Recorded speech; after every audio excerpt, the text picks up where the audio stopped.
pakar hukum pajak di Indonesia yang kesohor. Hari ini kita akan membahas satu topik yang sangat menarik yang mungkin lagi viral tentang Ibu Rita Gading. Tapi sebelum kita masuk ke materi, kita akan melihat video dari Ibu Rita. Mohon admin bisa ditampilkan.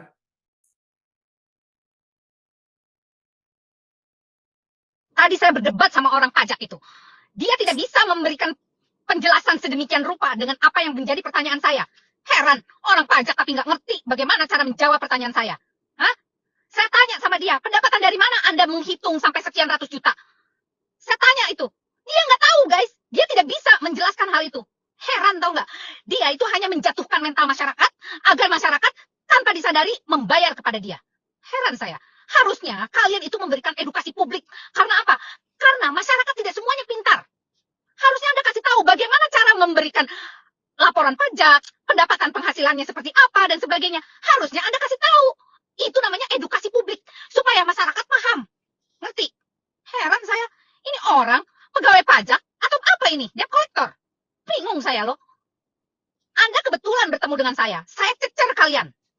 Dengan pertanyaan-pertanyaan yang kamu tidak paham. Dan kamu tidak bisa menjelaskan itu. Saya disuruh ke kantor yang ngapain? Hah? Minta rekening koran segala macam.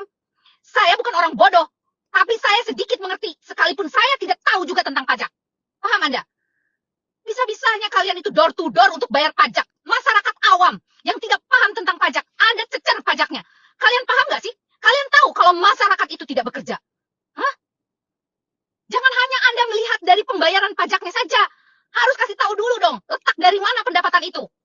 Paham? Heran deh. Orang kok kayak begini amat sih cari duit?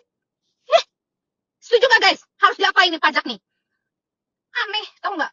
Caranya tidak profesional sekali. Menyecar orang untuk bayar pajak, tapi Anda sendiri tidak berani menjelaskan. Mau transparan atau mau kong kali kong? Bingung saya. Tadi saya Iya, luar biasa video ini. Tapi sebelum untuk asas berimbang, seharusnya DJP juga harus memberikan klarifikasi kan. Apakah tuduhan yang dilontarkan oleh Ibu Rita Gading ini apakah benar sesuai fakta di lapangan? Jadi kita menunggulah DJP ini memberikan klarifikasinya. Tapi sebelum DJP memberikan klarifikasi, tadi kan di video itu kita melihat ini sekarang Fiskus itu door to door, sudah kayak debt collector. Nah, gimana menurut Pak Rey kasus yang Baik, menimpa terima Ibu kasih. Rita ini? Ya, terima kasih Pak Sujono pertanyaannya. Tapi tentunya saya harus memberikan juga apresiasi ya, karena kan curhat dari Bu Lita Gading itu adalah curhatan wajib pajak. Ya, dan kita harus mengapresiasi karena memang itulah yang dialami Pak Sujono, ya, bukan yang direkayasa. Nah, tentunya seperti yang Pak Sujono sampaikan tadi, Direktur Jenderal Pajak perlu memberikan klarifikasi, ya. Seperti apa sih sebenarnya supaya kemudian ada informasi yang berimbang tadi. Tapi saya ingin menyampaikan bahwa yang menjadi pertanyaan menarik itu kan adalah apakah wajib pajak itu dapat didatangi door to door begitu ya, atau dari rumah ke rumah ya, dari pintu ke pintu. Atau pertanyaan berikutnya adalah kalau dibalik, apakah Fiskus itu berwenang nggak untuk mendatangi door to door ya? Nah, kalau kita bicara mendatangi ya, tentunya sebelum ada PMK 111 2025 tentang SP2DK ya, kewenangan untuk mendatangi itu hanya diatur dalam SE ya. SE yang lama itu SE 5 2022. Nah, sementara kita tahu bahwa SE itu adalah surat edaran Direktur Jenderal Pajak dan itu tidak mengikat bagi wajib pajak. Hanya mengikat bagi pegawai Direktorat Jenderal Pajak atau Fiskus. Namun demikian, sekarang ternyata karena persoalan itu sudah tereskalasi, maka pemerintah menerbitkan PMK 111 tahun 2025 ya. Di mana di dalam SP2DK tersebut kewenangannya salah satunya adalah mendatangi wajib pajak. Nah, apa yang dialami oleh Bu Lita Gading tadi adalah praktek ya nyata di lapangan. Dan itu kita tidak bisa menampik, tapi kita perlu memberikan informasi atau edukasi bahwa ketika wajib pajak itu didatangi oleh Fiskus, maka Fiskus menjadi berwenang kalau legalitasnya jelas. Tapi tidak berwenang kalau legalitasnya tidak jelas, Pak Sujono.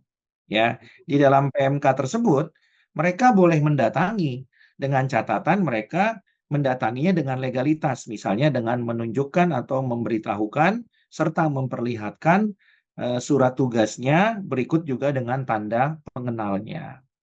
Jadi kalau menurut saya, apa yang dialami oleh Bu Lita Gading tadi itu sebenarnya tidak perlu terjadi kalau Bu Lita menanyakan legalitasnya terlebih dahulu.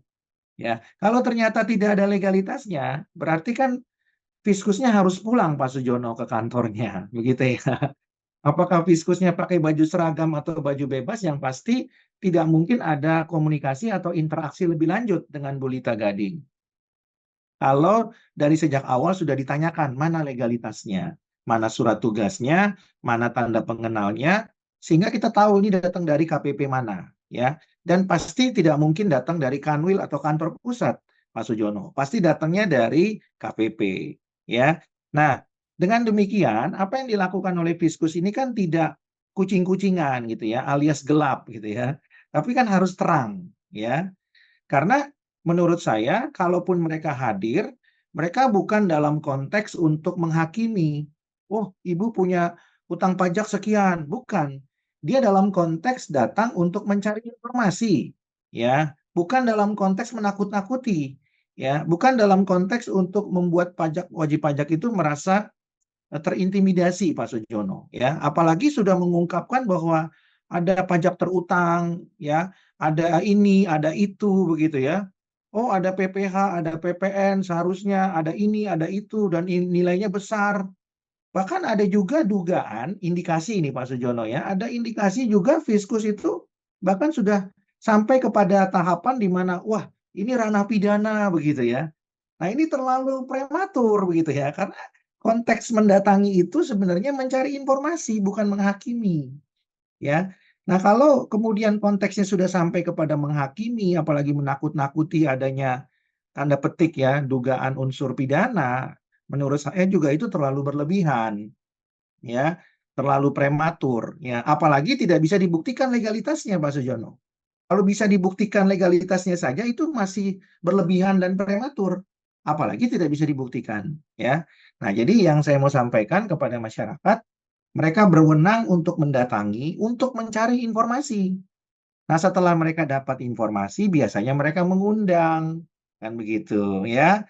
Nah, dengan demikian ada tuh interaksi lebih lanjut lagi untuk kita buktikan bahwa itu bukan seperti yang mereka pikirkan atau seperti yang Fiskus pikirkan. Tapi kalau di lapangan sudah terjadi penghakiman, ini menurut saya kalau benar begitu ya, itu terlalu prematur dan tidak ada dasar hukumnya. Jadi bukan untuk apa namanya menghakimi, menakut-nakuti gitu ya, tanda petik menzolimi, bukan, tapi mencari informasi ya. Mencari informasi itu ya tentunya dengan cara bertanya. Tidak boleh memaksa ya, tidak boleh menekan ya, mencari informasi. Misalnya gimana? Misalnya apakah betul ini rumah ibu begitu ya? Apakah ini milik ibu sendiri gitu ya? Apakah ini ngontrak begitu ya? Apakah betul ibu belum lapor SPT? Itu boleh pertanyaan-pertanyaan yang sifatnya mendasar. Tapi kalau kemudian menghakimi ibu salah karena nggak begini, begini, begini, itu terlalu prematur. Ya, itu nanti bisa ditanyakan di kantor pajak atau kemudian mereka bisa bersurat lebih lanjut. Ya, nah dengan demikian saya juga menyarankan supaya Fiskus khususnya AR itu memahami dulu PMK 111 2025 Pak Sujono. Ya, dan itu berbeda dengan SE 5 2022 supaya wajib pajak tahu hak dan kewajibannya. Begitu juga dengan Fiskus, tahu hak dan kewajibannya supaya jangan kebablasan. Nah, pertanyaan berikutnya, Pak Sujono, kalau AR-nya atau Fiskusnya kebablasan, apa yang harus dilakukan? Nah, masyarakat yang merasa dizolimi, ditekan, diintimidasi, boleh ya melaporkan keberatan administratif ya kepada pimpinan AR atau Fiskus. Jadi jangan tinggal diam Pak Sujono. Nanti kalau begitu akan banyak door to door nantinya. Ya, door yang tidak berdasarkan hukum. Jadi WP bisa melaporkan, mengajukan keberatan administratif kepada pimpinan AR atau pimpinan dari mereka yang datang, petugas pajak yang datang ke rumah kita atau ke kantor kita, ya. Itu yang disebut dengan tindakan faktual. Jadi kita melaporkan kepada pimpinannya secara sederhana, Pak Sujono, surat itu berbunyi demikian, bahwa kami didatangi oleh ya kan orang yang mengaku dari kantor pajak misalnya, tidak menyampaikan tanda pengenal dan surat tugas ya, atau menyampaikan tapi kemudian menekan kami seperti ini ya. Nah, ditanyakan ya ke dalam keberatan administratif itu ya. Intinya apakah pimpinan itu mengetahui nggak tindakan mereka? Kan begitu. Jadi keberatan administratif itu penting dan ini perlu diedukasi kepada masyarakat agar mereka bisa mengajukannya kepada pimpinan ya. Nah, kalau ternyata pimpinannya tidak memberikan jawaban atau keputusan yang adil terhadap tindakan yang merugikan wajib pajak tersebut, maka kita bisa mengajukan lagi banding administratif kepada atasannya pimpinan AR tadi. Jadi kalau pimpinannya kepala kantor, kita laporkan lagi kepada Kakanwilnya sebagai upaya administratif berupa banding administratif. Kalau ternyata tidak lagi ditanggapi, kita bisa mengajukan gugatan ke petun. Nah, mungkin dari masyarakat bertanya, waduh, Pak Re itu terlalu ribet sekali, kan begitu ya. Nah, gimana caranya? Nah, nanti boleh berkonsultasi kepada IWPI atau kepada P5I. Tapi kalau nanti sudah terbiasa, sudah ada formatnya, saya yakin WP juga bisa melakukan sendiri, Pak Sujono. Ya. Ya. Nah, itu yang bisa dilakukan. Yang kedua, yang WP bisa lakukan juga, WP bisa melaporkan juga, misalnya melalui jalur Kitsda, gitu ya. Meskipun ada dugaan atau ada yang mengatakan Kitsda itu kan Pak Rey jeruk makan jeruk, ya. Itu kan Direktorat Kepatuhan Internal dan Transformasi Sumber Daya Aparatur. Tapi kan yang meriksa teman-teman mereka juga, jadi nggak bisa dihukum begitu kan ya.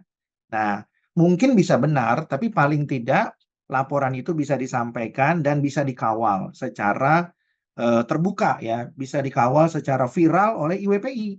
Ya, itu yang juga bisa dilakukan, begitu ya. Dan yang ketiga, kalau WP-nya betul-betul merasa terzolimi, maka tindakannya itu adalah tindakan pribadi dari AR atau dari petugas pajak itu sendiri, sehingga tindakan itu bisa dilakukan upaya hukum ya. Kalau itu adalah perbuatan melawan hukum secara perdata, bisa digugat perdata. Kalau itu adalah tindak pidana, maka bisa dilaporkan pidananya. Contohnya gimana? Kalau itu tindak pidana, contohnya AR-nya atau petugas pajaknya masuk rumah, ya, tapi tanpa izin dan tanpa surat tugas misalnya, tanpa pengenal, itu adalah tindak pidana, masuk pekarangan tanpa izin, ya. Nah, itu adalah merupakan delik pidana, diatur di dalam KUHP yang baru. Atau kalau misalnya perdata, ya tadi ya, dia datang meskipun dengan surat tugas, tapi kemudian dia melakukan misalnya membentak-bentak, mencaci maki, menekan, itu juga perbuatan melawan hukum secara perdata. Itu bisa diajukan juga upaya hukumnya ke pengadilan negeri. Nah, kalau itu masih terasa sulit bagi wajib pajak, ya tentunya wajib pajak itu bisa meminta bantuan kepada IWPI atau P5I. Tapi yang penting tidak dibiarkan, Pak Sujono. Begitu. Ya, oke. Pak Rey, terima kasih Pak Rey. Ini Ibu Rita sendiri, setahu saya kan dia pengacara juga ya, kalau nggak salah saya ya. Malah dia mengajukan judicial review ke Mahkamah Konstitusi. Menurut saya beliau ini sosok yang sangat mengerti hukum. Ya, mungkin kalau hukum pajak beliau kan tadi ngaku nggak terlalu mengerti. Tapi kalau hukum-hukum lain mungkin beliau mengerti. Tadi di dalam video saya ada melihat begini, dia disuruh bayar ratusan juta tapi tanpa ada dasar perhitungan. Ya, dari mana angka itu didapat itu tidak bisa dijelaskan. Tadi di video itu dikatakan seperti itu. Saya mengkhawatirkan ekses negatif dari PMK 112025 ini, kewenangan yang terlalu besar kepada AR. Sehingga AR sekarang kan, wah saya ini sekarang sudah naik pangkat ini, bisa jadi pemeriksa mini gitu loh, ya kan, dalam skala kecil. Sehingga jadi kewenangan ini diperluas. sampai mungkin Ya. kebablasan yang seperti Pak Ari jelaskan tadi, bertindak di luar prosedur. Apakah dari pihak DJP ada menetapkan suatu SOP sehubungan dengan PMK 11 ini? Bagaimana seorang AR setelah mendapat perluasan kekuasaan ini, saya akan bilang perluasan kekuasaan. Kalau dulu mereka nggak bisa kan keluarkan SKP kan? Sekarang dengan 111 ini kan mereka berhak mengeluarkan SKP. Nah, ini adalah saya lihat salah satu ekses negatif. Dan tadi dikatakan kepada dari Ibu Lita tadi, harusnya seorang fiskus itu memberikan edukasi.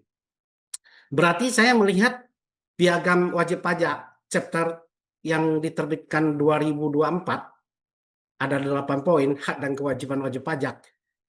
Ini tidak terlaksana. Kalau belum diedukasi tiba-tiba ditembak dengan angka yang tidak jelas, harus bayar sekian ratusan juta, tapi dasar perhitungannya tidak dijelaskan. Jelas-jelas ini piagam wajib pajak ini tidak jalan kalau saya lihat. Menurut Pak Ari gimana terhadap ini pandangan saya yang tadi itu, yang saya jelaskan di atas tadi, tentang perluasan Ya. kekuasaan yang kebablasan, tentang piagam wajib pajak yang tidak efektif diterapkan di lapangan. Itu Ya. Pak. Terima kasih Pak Sujono. Jadi sekali lagi saya perlu tegaskan bahwa memang ada kenaikan kewenangan begitu Pak ya. Ya, dari yang tadinya SE kemudian naik ke PMK ya. Namun di PMK tersebut Pak kita juga tidak boleh menegasikan bahwa dasar kewenangan itu harus jelas dari awal. Yang kedua juga prosedurnya harus tepat ya. Nah, kalau kemudian AR itu nantinya bisa jadi pemeriksa, itu kan kalau sudah masuk ke tahapan pemeriksa, Pak Sujono. Tapi ketika dia door to door, itu kan bukan dalam konteks pemeriksaan. Itu masih dalam konteks mencari data, SP2DK itu kan. Itu bagaimana kemudian dia mencari data dan keterangan. Nah, tentu yang pertama perlu saya edukasi kepada masyarakat adalah bagaimana menanggapi mereka yang datang door to door dulu, Pak. Ya, kalau kemudian setelah mereka datang itu kan biasanya mereka akan diundang ya untuk memberikan tadi tanggapan atau memberikan temuan mereka sementara di lapangan ya. Jadi biasanya ketika mereka datang door to door Pak Sujono, mereka bertanya, mengumpulkan data, lalu setelah itu Pak mereka balik ke kantor, lalu mereka akan membuat surat. Nah, surat itulah yang ditanggapi Pak ya, itu yang ditanggapi sebagai SP2DK ya kan, 14 hari kan begitu Pak ya kan. Nah, jadi tentu bisa lebih cepat ya Pak ya, lebih cepat lebih bagus kan begitu.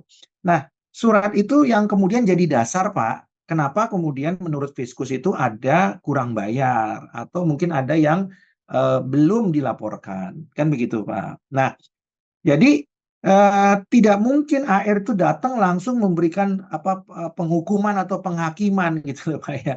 Bahwa Anda itu kurang sekian ratus juta. Menurut saya itu terlalu prematur gitu ya Pak. Ratusan juta hitungnya dari mana Pak? Bu Lita itu seorang advokat, maka kan harus ditanya dulu pakai pembukuan atau pencatatan. Kan gitu ya Pak ya.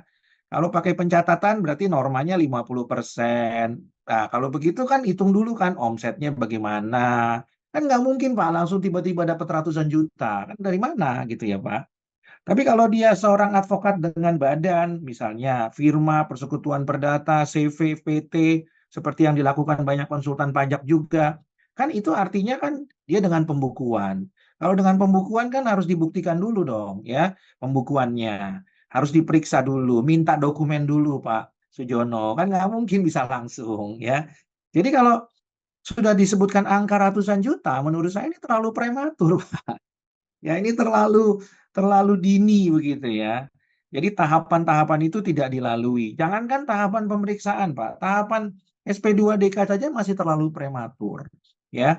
Nah, oleh karena itu saya mengusulkan kepada Bu Lita Gading ya untuk mengawal kedatangan Fiskus ini secara terbuka dengan viral misalnya dari KPP mana, AR-nya siapa. Harus bisa dibuktikan, Pak. Karena lagi-lagi bahwa pengawasan pajak, termasuk pemeriksaan pajak, itu kan masuk ke ranah hukum publik, Pak. Karena dia masuk ke ranah hukum publik, udah nggak perlu lagi ada yang dirahasiakan, Pak. Ya, Jadi kita harus tahu ini KPP mana, AR-nya itu siapa, ini Pratama atau Madya. Kemungkinan besar mungkin Pratama, kemungkinan ya Pak, tapi nanti bisa dicek. AR-nya tuh bagaimana? Bisa dilihat Pak. Ya kan, kalau perlu cek LHKPN-nya. Ya kan, wajar apa tidak? Karena itu sudah publik, Pak. Nggak ada lagi yang bisa disembunyikan. Kalau memang itu benar, ya. Jadi, saya tidak menampik kemungkinan bahwa kalau angka itu disebutkan ratusan juta, maka ada dugaan penilaian yang prematur. Tapi kalau itu betul-betul terjadi, ya memang sudah harusnya dibuka seterang-terangnya, Pak. Ya, karena menurut saya bagaimana cara ngitungnya, Pak? Kalau kemudian baru dalam kunjungan sekali bisa muncul, ya. Nah, ini kan baru sepihak dari Bu Lita kan. Kita belum tahu dari KPP-nya. Nah, saya sarankan ke Pak Sujono sebagai perwakilan IWPI, mungkin bisa nggak mengundang Bu Lita Gading atau setelah mengundang Bu Lita Gading, mengundang AR-nya dari KPP. Ya, buatkan surat resmi. Ya, supaya kita bisa mendengarkan kedua belah pihak. Ini penting untuk edukasi 70 juta wajib pajak, khususnya WPOP. Kalau WP Badan mungkin lebih teredukasi sedikit. Ya, tapi kalau yang OP ini perlu edukasi Pak Sujono. Ya, nah dengan demikian kan Bu Lita Gading juga kan bisa mengedukasi WPOP yang lainnya, termasuk mengedukasi KPP dan AR-nya. Kita akan lihat Pak, mana nih Pak yang dilanggar prosedurnya dan siapa yang melanggar. Ya, nanti kita akan sama-sama teliti dan kawal Pak. Ya, kalau memang Bu Lita berkenan, ya kita akan coba bantu ya Pak ya. Bantu untuk kemudian membuat perkara ini terang, bantu juga untuk mempublikasikan supaya menjadi bahan edukasi. Begitu Pak Sujon. Ya, jadi eh, kira-kira apa latar belakang sampai seorang fiskus atau katakanlah AR sampai door to door turun ke lapangan? Apakah defisit APBN kita itu sudah semakin mengkhawatirkan, sedemikian mengkhawatirkan sehingga jalan ini harus ditempuh? Atau bagaimana Iya, menurut Pak Rey? terima kasih Pak Sujono. Kalau Bapak bertanya seperti itu, maka jawabannya yang Bapak sampaikan itu adalah salah satunya Pak. Ya, karena memang bagaimanapun kita harus tahu target penerimaan pajak kan bertambah ya Pak, setiap tahunnya. Target tidak pernah turun Pak, dia selalu naik. Ya, itu juga yang menjadi salah satu alasan Pak. Yang kedua, alasan lain adalah mungkin pimpinan KPP menganggap bahwa AR ini belum bekerja maksimal, Pak. Ya, karena selama ini kan AR lebih pasif, Pak, lebih banyak menunggu. Ya, tapi yang saya mau katakan, kewenangan aktif itu bukan untuk disalahgunakan. Tapi kewenangan aktif itu harus digunakan sesuai dengan hukum yang berlaku, ya, proporsionalitas, Pak, diatur di PMK 111/2025, ya. Jadi boleh saja, ya, sepanjang itu dilakukan secara proporsional dan berkeadilan, ya. Nah, saya perlu sampaikan sedikit juga, Pak Sujono, apa yang disampaikan Bu Lita tadi bahwa memang sekarang AR itu tidak lagi berkewajiban mengedukasi. Ya, makanya ini mungkin sudah menjadi tugas IWPI dan Pak Sujono untuk mengedukasi ya wajib pajak yang ada di Indonesia khususnya WPOP, Pak. Ya, karena pemerintah sudah tidak lagi, Pak, dalam posisi dan Mhm. tugas edukasi. Ya, ketika peraturan diundangkan, maka berlakulah teori fiksi, Pak, di mana dianggap setiap orang mengetahui dan memahaminya. Nah, oleh karena itu, tugas IWPI untuk mengedukasi, Pak. Ya, karena kalau Fiskus diharapkan itu tidak lagi menjadi tanggung jawab mereka, Pak. Jadi WP itu dianggap tahu, dianggap mengerti, dan dianggap paham. Ya, kembali lagi tugas IWPI mencerdaskan kehidupan bangsa, Pak. Ya, supaya Bu Lita-Lita yang lainnya itu tidak berharap terhadap edukasi, Pak Sujono. Ya, supaya mereka sudah tahu sendiri bahwa itu tidak akan pernah ada dan tidak akan pernah datang, Pak. Ya, karena fungsi AR sekarang murni kepada pengawasan. Makanya statusnya naik, Pak. Bukan hanya jadi pengawas, tapi pengawasan yang lebih tinggi lagi yaitu pemeriksaan. Ya, jadi mereka sudah naik kelas, Pak. Sehingga ketika mereka sudah naik kelas, ya tentu ya fungsi edukasinya sudah tidak ada, Pak. Karena kalau edukasi dengan pemeriksaan menjadi kontra, Pak. Ya, itu menjadi kontra. Makanya kemudian fungsi itu sudah tidak ada lagi, Pak. Dan itu yang harus dipahami oleh semua wajib pajak, khususnya orang pribadi, Pak. Demikian, Pak Sujono.